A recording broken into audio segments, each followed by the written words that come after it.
బీజేపీకి 45 ఏళ్ళు వచ్చినాయి. బీజేపీ పార్టీ పుట్టి 45 సంవత్సరాలు అవుతోంది. భారతీయ జనతా పార్టీ పండిట్ దీన్ దయాళ్ ఉపాధ్యాయ అంత్యోదయ స్ఫూర్తితోని ఏప్రిల్ 6, 1980లో దేశం ముందు అంటూ భారతీయత ప్రాధాన్యతను కూడినటువంటి జాతీయవాదాన్ని ఊపిరిగా భారతీయ జనతా పార్టీని పెట్టారు. అంతకుముందు 1951లో డాక్టర్ శ్యామాప్రకాశ్ ముఖర్జీ నాయకత్వంలో ఆర్ఎస్ఎస్ స్ఫూర్తి, అది 100 ఏళ్ళు అవుతుంది ఇప్పటికే పుట్టేది, భారతీయ జనసంఘ్ స్థాపించగా 1975 నాటికి అది దాన్ని ఎమర్జెన్సీ టైంలో కొన్ని స్పెషల్ ప్రత్యేకతలు పరిస్థితులు ఎదుర్కొన్న తర్వాత కాంగ్రెస్ ప్రభుత్వాన్ని గద్దెదింపడానికి జనతా పార్టీలో విలీనం చేయడం జరిగింది. మళ్ళీ 3 సంవత్సరాల అనంతరం ఏప్రిల్ 6, 1980లో అటల్ బిహారీ వాజ్పేయి అధ్యక్షున భారతీయ జనసంఘ్ సిద్ధాంతాలతో కొనసాగింపుగా ఎల్కే అద్వానీ, లాల్ కృష్ణ అద్వానీ సమన్వయంతో అయోధ్యలో రామాలయం పేరుతోని ఆర్టికల్ 370 రద్దు, ఉమ్మడి పౌరస్మృతి అంటే అంశాలని, ప్రధానమైనటువంటి అంశాలని ఎజెండాలో తీసుకొని సక్సెస్ అయినట్టుగా ఈ 45 ఏళ్లలో మనకు కనపడుతూ ఉంటుంది. సో బీజేపీ ప్రస్థానం ఆర్ఎస్ఎస్, బజరంగ దళ్, స్వయం సేవక్ సంఘ్ ఇవన్నీ విశ్వ హిందూ పరిషత్ ఇవే బేస్డ్గా అనేది మనం చెప్పుకోవచ్చు. మొదట్లో బీజేపీ 2 స్థానాలే గెలిచింది. దాని తర్వాత 1990 నాటికి వచ్చేసరికి 100 లోక్సభ స్థానాలు తగ్గకుండా గెలుచుకుంటూ వచ్చే పరిస్థితి వచ్చింది. దాని తర్వాత అది ఇంతింతాయి ఒటిడింతాయి దానింత తోయిద మండల గ్రామణ కళ్ళంతాయి అన్న సందర్భంగా అది భూమి ఆకాశాలను ఆక్రమించినటువంటి వామనుడి అవతారం లాగా భారతదేశ వ్యాప్తంగా విస్తరించినట్టుగా మనకు కనపడతా ఉన్నది. 1994-95 సంవత్సరాల్లో ఒకసారి 13 రోజులకు, మరోసారి 13 నెలలు ఇట్లా పరిపాలన చేసినటువంటి సందర్భం ఉంది. ఒక్క లోక్సభ సభ్యుడి వల్ల లేకపోవటం వల్ల ఆనాడు గవర్నమెంట్ కూలిపోయింది. ఇప్పుడున్నటువంటి మోడీ, అమిత్ షా అట్లా కాదు. సో గురువులు టైంలో జరిగినటువంటి నష్టాలని వాళ్ళు అమిత్ షా, నరేంద్ర మోడీ భరించడానికి సిద్ధంగా లేరనే చెప్పొచ్చు. 1999లో జరిగిన ఎన్నికల్లో విజయం సాధించి బీజేపీ ఎన్డీఏ అధికారంలో చేపట్టి 5 సంవత్సరాలు అటల్ బిహారీ వాజ్పేయి పాలనలో పోఖ్రాన్ అణుపరీక్షలు చేశారు. దాని తర్వాత అనేక ఒత్తిళ్లు అంతర్జాతీయ సమాజం నుంచి ఎదుర్కొన్నటువంటి సందర్భాన్ని కూడా మనం చూసాం.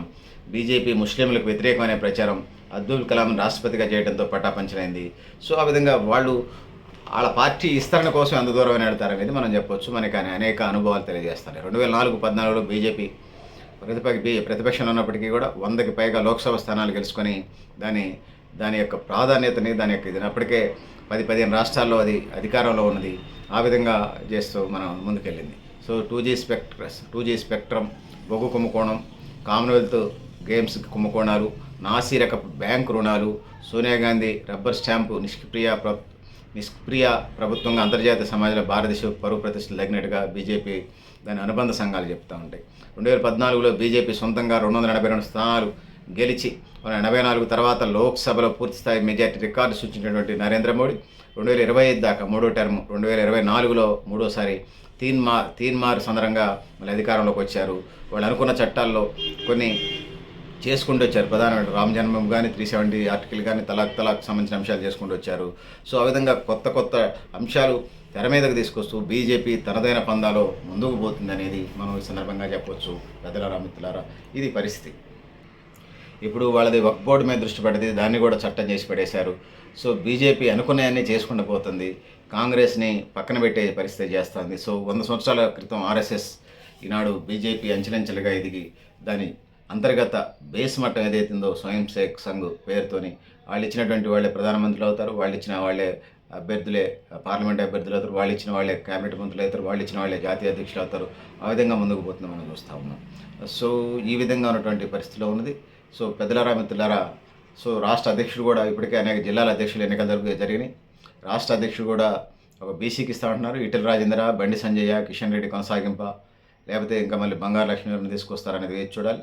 జాతీయ అధ్యక్ష పదవిలో కూడా ఉన్న అధ్యక్షుని కొనసాగించడమా అంటే వాళ్ళది కాదు, సీరియస్గానే ఉంటుంది. బీజేపీకి సంబంధించి వాళ్ళ విధానాలు ఎవరికి నచ్చినా నచ్చకపోయినా జాతీయ అధ్యక్షుని కూడా ఒక బ్రాహ్మణ్ణి చేసే పరిస్థితి కనపడతా ఉంది. అతను సో అనేక దశాబ్దాలుగా పార్టీకి సేవలు అందిస్తున్నాడు. ఎత్తుగడల మాస్టర్, మోడీ, అమిత్ షాకి సమకాలీనుడు అయినప్పటికీ కూడా ఎత్తుగడల్లో దిట్టగా సో ఆ విధంగా వాజ్పేయి, అద్వానీ టైం నుంచి తను పనిచేస్తూ ఇప్పుడు అంచెలంచెలుగా ఉన్నటువంటి బ్రాహ్మణ సామాజిక వర్గానికి చెందినటువంటి ఆ నాయకుడు, అనేక రాష్ట్రాల్లో అధికారంలో తీసుకొచ్చిన నాయకుడు, బీజేపీ ఎజెండా గ్రాస్ లెవెల్లో అమలు చేసే నాయకుడు ఆయన తప్ప మరొకరు కాదు.